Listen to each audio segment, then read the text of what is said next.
এই ছেলে, তুমি একটু এদিকে খেয়াল করো, ধৈর্য ধারণ করো। ধৈর্যকে ঘোড়ার ডিমের মতো মনে করো না। মানুষ সবাই বলে ঘোড়ার ডিম, কিন্তু ঘোড়ার ডিম কি কেউ দেখেছে? বলেও বুঝে। তাহলে ধৈর্য কি এখন ঘোড়ার ডিম হয়ে গেল? যে মানুষ সবাই শব্দটা ব্যবহার করে, কিন্তু কখন এটা ব্যবহার করতে হবে বলে, কিন্তু কখন এটা ব্যবহার করতে হবে এটা কেউ জানে না। দলীয় দাপটে ও বলেছে তুই বের হ, তোকে দেখে নিচ্ছি, তখন এও বলছে তুইও বের হয়ে আয় না, তোকে দেখছি। মানে ধৈর্য কারো কাছে নেই। এখনই দেখেন আপনি রিক্সাতে উঠা নিয়ে দুজন মারামারি লেগে গেছে। এটা গাড়িতে উঠে আপনার কন্ট্রাক্টরের সাথে 2টা টাকার কমবেশি একবার তুমুল ঝগড়া। বগুড়া যেতে যেতে একজন মানে আর একজন ধরে ওকে থামাচ্ছে। কোন বুদ্ধি? কোথায় ধৈর্য? কোথায় কি? রিক্সাওয়ালা আপনার কত টাকা নেবে? রিক্সাওয়ালা চেয়েছে 40 টাকা, এখানে 20 টাকা না 30 টাকা ভাড়া। সেজন্য রিক্সাওয়ালার সাথে কত ঝগড়া, তার কোনো হিসাব নেই। ধৈর্য বলে কোনো জিনিসই নেই। রিক্সাওয়ালা আপনার কত টাকা নিতে পারে? 100 টাকায় নিল, আপনার পকেটে যা আছে সবই নিয়ে নেবে। রিক্সাওয়ালার সাথে আপনার এত ঝগড়া কেন? আপনার একটু ধৈর্য নাই কেন? ধৈর্য কেন ঘোড়ার ডিমের মতো হয়ে গেল? কেউ কেন বুঝলো না? আল্লাহ তাআলা বলছেন ফাসবির সাবরান জামিলা, মুহাম্মদ সাল্লাল্লাহু আলাইহি সাল্লাম আপনি সুন্দর ধৈর্য ধারণ করুন। ধৈর্যের আবার সুন্দর আছে। মানুষ বুঝলো না ধৈর্য কি জিনিস, সুন্দর কি জিনিস। আপনার ছেলে আমার ছেলেকে মেরেছে, আমি 7-8 দিন যাবত মারার জন্য খুব চেষ্টা করলাম, গালিগালাজ খুব দিলাম। কয়েকদিন পরে বলছি যাক মেরেছে, ধৈর্য ধারণ করি।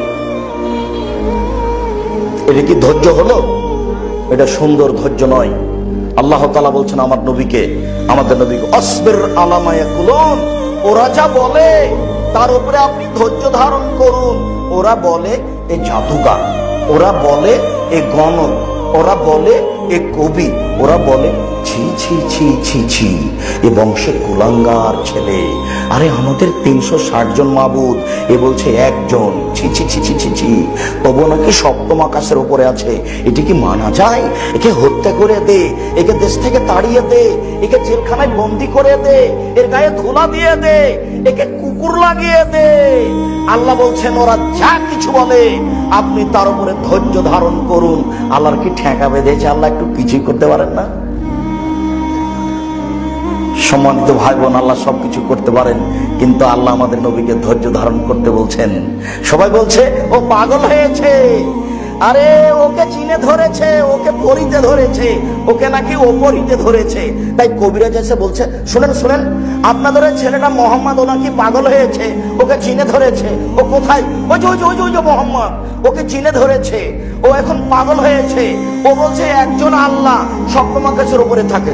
কবিরাজ জামাত ইবনে শালাবা তার পাশে গিয়ে বলছে যে আপনি নাকি পাগল হয়েছে, আপনাকে নাকি জিনে ধরেছে। আমি তো পাগলামি ভালো করতে পারি, তো আমি কি পাগলামি ভালো করব?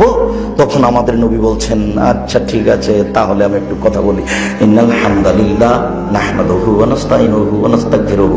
এটা বলতে এক পর্যায়ে যেতেই কবিরাজ বলছে ইকরা মারতাম ওকরা, পড়েন তো। আবার কি বলেন? পড়েন আবার পড়েন। কি বললেন? একটু পড়েন তো। তখন আমাদের নবী বলছেন ইন্নাল হামদালিল্লাহ নাহমাদুহু ওয়া নাস্তাইনুহু ওয়া নাস্তাগফিরুহু। এখন কবিরাজ বলছে আশহাদু আল্লা ইলাহা ইল্লাল্লাহ ওয়া আশহাদু আন্না মুহাম্মাদুর রাসূলুল্লাহ, আমি সাক্ষ্য দিচ্ছি আল্লাহ ছাড়া কোনো মাবুদ নেই, আমি সাক্ষ্য দিচ্ছি মুহাম্মদ আল্লাহর রাসূল। না, হাদিস বুখারী মুসলিম। কবিরাজ মুসলমান হয়ে গেল, কবিরাজের পাগলামি দূর হয়ে গেল। মুহাম্মদ সাল্লাল্লাহু আলাইহি ওয়াসাল্লাম পাগল, ওকে জিনে ধরেছে, ওকে ওপরিতে ধরেছে।